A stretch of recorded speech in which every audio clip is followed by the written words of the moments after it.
नमस्ते दोस्तों, आज हम बात करने वाले हैं बिहारी लाल इंजीनियरिंग लिमिटेड आईपीओ के बारे में। इस वीडियो में हम जानेंगे इस आईपीओ की जरूरी तारीखें, प्राइस बैंड, लॉट साइज और इसके चल रहे grey market premium, GMP and company के बारे में सब कुछ। तो वीडियो को अंत तक जरूर देखिए। डिस्क्लेमर, ये वीडियो केवल एजुकेशनल पर्पस के लिए है। किसी भी आईपीओ में निवेश करने से पहले अपने वित्तीय सलाहकार फाइनेंशियल एडवाइजर से चर्चा जरूर करें। अगर आपको यह वीडियो पसंद आया तो लाइक करें और ऐसे ही इंफॉर्मेटिव वीडियो के लिए हमारे चैनल को सब्सक्राइब करें। सबसे पहले बात करते हैं पैसों की, यानी इसका प्राइस बैंड और लॉट साइज क्या है। ऑफर प्राइस, कंपनी ने इसका प्राइस बैंड 271 रुपए से 285 रुपए प्रति शेयर तय किया है। लॉट साइज, रिटेल निवेशकों के लिए इसका एक लॉट 52 शेयरों का होगा, यानी एक लॉट के लिए आवेदन करने के लिए आपको तय ऊपरी प्राइस बैंड के हिसाब से निवेश करना होगा। अब सबसे दिलचस्प सवाल, इस समय ग्रे मार्केट में क्या चल रहा है। एक्सपेक्टेड जीएमपी, वर्तमान संकेतों के अनुसार बिहारी लाल इंजीनियरिंग लिमिटेड आईपीओ का ग्रे मार्केट प्रीमियम लगभग 28 रुपए से 30 रुपए यानी करीब 10% चल रहा है। डिस्क्लेमर, याद रखिए, ग्रे मार्केट का ये डेटा सिर्फ अनौपचारिक बाजार की अनुमानित चर्चाओं पर आधारित है और यह बदल भी सकता है, इसलिए निवेश करने से पहले अपने वित्तीय सलाहकार से सलाह जरूर लें। चलिए अब बात करते हैं इस आईपीओ की जरूरी तारीखों की। ऑफर डेट, यह आईपीओ 12 अगस्त 2026 से खुलकर 14 अगस्त 2026 तक बंद होगा। अलॉटमेंट डेट, शेयरों का अलॉटमेंट 17 अगस्त 2026 सोमवार को तय किया गया है। रिफंड और डीमेट ट्रांसफर, अगर आपको शेयर नहीं मिलते हैं तो रिफंड की शुरुआत 18 अगस्त 2026 को होगी और उसी दिन आपके डीमेट अकाउंट में शेयर ट्रांसफर कर दिए जाएंगे। लिस्टिंग डेट, इस कंपनी की शेयर बाजार में धमाकेदार एंट्री यानी लिस्टिंग 19 अगस्त 2026 बुधवार को होगी। अगर आपको यह वीडियो पसंद आया हो तो इसे लाइक करें और हमारे चैनल को सब्सक्राइब करना बिल्कुल न भूलें। अब जानते हैं इस आईपीओ के वित्तीय और साइट से जुड़ी जरूरी बातें। फेस वैल्यू, इस शेयर की फेस वैल्यू 10 रुपए प्रति शेयर है। प्राइस बैंड, कंपनी ने इसका प्राइस बैंड 271 रुपए से 285 रुपए प्रति शेयर तय किया है। लॉट साइज, रिटेल निवेशकों के लिए एक लॉट में 52 शेयर होंगे। कुल इश्यू साइज, ये पूरा आईपीओ 301.62 करोड़ रुपए का है, जिसमें 93 करोड़ रुपए का फ्रेश इश्यू और 208.62 करोड़ रुपए का ऑफर फॉर सेल OFS शामिल है। मार्केट कैप, इस आईपीओ के आने के बाद कंपनी का मार्केट कैप 1205.62 करोड़ रुपए होगा। इश्यू टाइप और लिस्टिंग, यह एक बुक बिल्ट इश्यू है जो NSE और BSE दोनों पर लिस्ट होगा। इसके अलावा इसके रजिस्ट्रार लिंक इन टाइम है। आइए अब देखते हैं कि इस आईपीओ में किस कैटेगरी के लिए कितना हिस्सा रिजर्व किया गया है। QIB कोटा, इसके तहत 50% हिस्सा आरक्षित है। NIHNI कोटा, इसके लिए कुल 15% हिस्सा रखा गया है। रिटेल कोटा, आम रिटेल निवेशकों के लिए 35% हिस्सा आरक्षित किया गया है। सबसे पहले बात करते हैं कंपनी की बैकग्राउंड और इसके बिजनेस की। स्थापना और मुख्यालय, साल 1995 में स्थापित बिहारी लाल इंजीनियरिंग लिमिटेड एक इंटीग्रेटेड आयरन और स्टील मैन्युफैक्चरिंग कंपनी है, जिसका मुख्यालय मंडी गोविंदगढ़, पंजाब में है।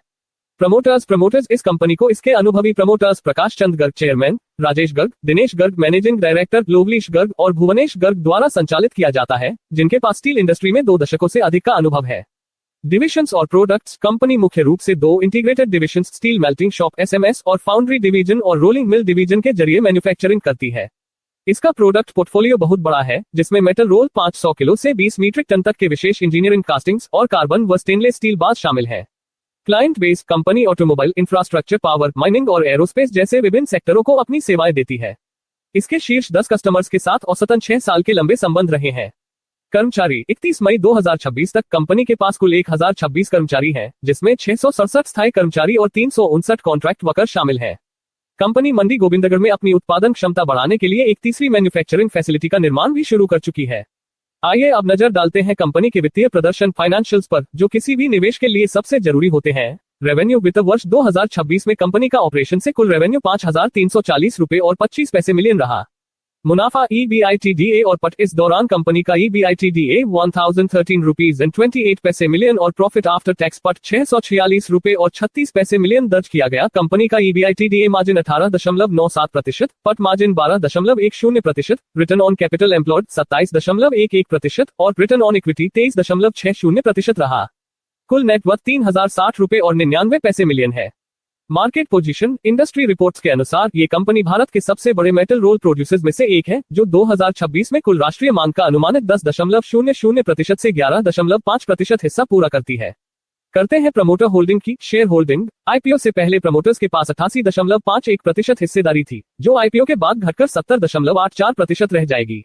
तो दोस्तों, बिहारी लाल इंजीनियरिंग लिमिटेड के इस मजबूत बिजनेस और शानदार फाइनेंशियल्स को देखकर आपको क्या लगता है। सबसे पहले नजर डालते हैं कंपनी के पिछले कुछ वर्षों के वित्तीय आंकड़ों पर, जो करोड़ में है। असेट्स, कंपनी के कुल असेट्स लगातार तेजी से बढ़ रहे हैं। 31 मार्च 2023 को जो असेट्स 203.25 करोड़ रुपए थे, वे बढ़कर 31 मार्च 2026 तक 367.87 करोड़ रुपए हो गए हैं। रेवेन्यू वित्त वर्ष 2023 में रेवेन्यू 467.46 करोड़ रुपए था, जो 31 मार्च 2026 तक बढ़कर 546.51 करोड़ रुपए पर पहुंच गया है। बीच के सालों में भी इसमें शानदार ग्रोथ देखने को मिली है। प्रॉफिट आफ्टर टैक्स पर कंपनी के मुनाफे में जबरदस्त उछाल आया है।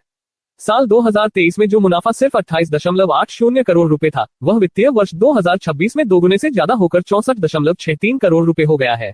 नेट वर्थ और रिजर्व्स कंपनी की नेट वर्थ 2023 के 119.49 करोड़ रुपए से बढ़कर 2026 में 306.09 करोड़ रुपए हो गई है, और इसका रिजर्व्स और सरप्लस भी बढ़कर 267.06 करोड़ रुपए पर पहुंच गया है।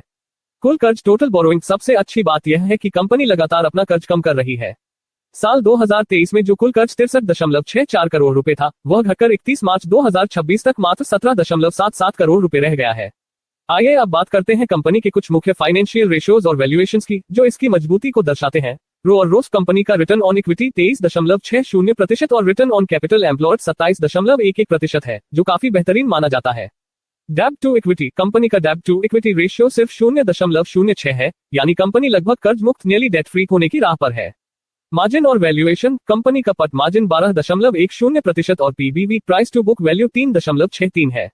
एप्स और पीई रेशियो इसका pre issue apps earning per share 16 रुपए और 56 पैसे और पोस्ट इश्यू एप्स 15 रुपए और 28 पैसे है। वहीं प्री पीई रेशियो 17.21x और पोस्ट पीई रेशियो 18.65x पर है। तो दोस्तों, इन आंकड़ों से साफ है कि बिहारी लाल इंजीनियरिंग लिमिटेड की फाइनेंशियल पोजीशन काफी मजबूत है, मुनाफा लगातार बढ़ रहा है और कर्ज भी कम हो रहा है। अब बात करेंगे बिहारी लाल इंजीनियरिंग लिमिटेड आईपीओ के इश्यू ऑब्जेक्टिव्स के बारे में। कंपनी इन पैसों को किन प्रोजेक्ट्स में लगाने वाली है, चलिए जानते हैं। कंपनी आईपीओ से प्राप्त राशि का उपयोग मुख्य रूप से विस्तार और आधुनिकीकरण के लिए करेगी। मैन्युफैक्चरिंग फैसिलिटी यहाँ कंपनी 19.58 करोड़ रुपए की लागत से नए उपकरण, मशीनरी, कंप्यूटर, प्रिंटर और पेरिफेरल सहित की खरीद और इंस्टॉलेशन करेगी। साथ ही सिविल वर्क भी किया जाएगा। सोलर एनर्जी कंपनी सस्टेनेबिलिटी पर ध्यान दे रही है, जिसके लिए मैन्युफैक्चरिंग फैसिलिटी 1 में 3.40 करोड़ रुपए के नए रूफटॉप सोलर पैनल लगाए जाएंगे। मैन्युफैक्चरिंग फैसिलिटी 2 यहाँ 36.65 करोड़ रुपए की बड़ी राशि नए इक्विपमेंट्स और मशीनरी के साथ सिविल वर्क में निवेश की जाएगी। सुविधा 2 का विस्तार यहाँ भी सोलर एनर्जी को बढ़ावा देते हुए 3.40 करोड़ रुपए के रूफटॉप सोलर पैनल इंस्टॉल किए जाएंगे। कर्ज कम करना कंपनी ने 0.57 करोड़ रुपए का उपयोग अपने कुछ पुराने कर्ज बोरोइंग्स के रीपेमेंट या प्रीपेमेंट के लिए निर्धारित किया है। कॉर्पोरेट उद्देश्य इसके अलावा बची हुई राशि का उपयोग सामान्य कॉर्पोरेट उद्देश्यों के लिए किया जाएगा। अब बात करते हैं उन वित्तीय संस्थानों की जो इस आईपीओ को मैनेज कर रहे हैं। इस आईपीओ के मुख्य लीड मैनेजर्स ये हैं। Emkay Global Financial Services Limited, Systematix Corporate Services Limited. ये दोनों संस्थान इस आईपीओ की पूरी प्रक्रिया और इसके सही संचालन के लिए जिम्मेदार हैं। दोस्तों, कंपनी द्वारा किए जाने वाले ये निवेश उसकी उत्पादन क्षमता को बढ़ाने और दक्षता एफिशिएंसी में सुधार लाने के लिए काफी सकारात्मक लग रहे हैं। सबसे पहले तुलना करते हैं इसकी दूसरी लिस्टेड कंपनियों के साथ। रेवेन्यू और पी रेशियो बिहारी लाल इंजीनियरिंग का रेवेन्यू 534.02 करोड़ रुपए है और इसका पीई रेशियो 17.21 है, जो कई अन्य कंपनियों के मुकाबले काफी आकर्षक नजर आता है। कंपनी का रिटर्न ऑन नेटवर्थ 21.12% है, जो लिस्टेड पीएस में एक बेहतरीन प्रदर्शन को दर्शाता है। एप्स और नव कंपनी का बेसिक और डिल्यूटेड एप्स 16 रुपए और 56 पैसे है और प्रति शेयर नेट एसेट वैल्यू नव 78 रुपए और 41 पैसे है, जबकि इसकी फेस वैल्यू 10 रुपए प्रति शेयर है। आइए अब बात करते हैं इस कंपनी की मुख्य ताकतों स्ट्रेंथ्स की। कस्टमाइज्ड सॉल्यूशंस कंपनी ग्राहकों की खास जरूरतों के मुताबिक इंजीनियरिंग सॉल्यूशंस देने में माहिर है, जिससे ग्राहकों की वफादारी और बाजार में पकड़ मजबूत होती है। रिपीट कस्टमर्स वित्त वर्ष 2026 में रिपीट कस्टमर्स से मिलने वाला रेवेन्यू 4,522 रुपए और 77 पैसे मिलियन तक पहुंच गया, जो कुल ऑपरेशनल रेवेन्यू का 84.69% है। हाई कैपेसिटी यूटिलाइजेशन पिछले 3 वित्त वर्षों में कंपनी का कैपेसिटी यूटिलाइजेशन शानदार रूप से 87.71%, 90.30% और 85.47% रहा है।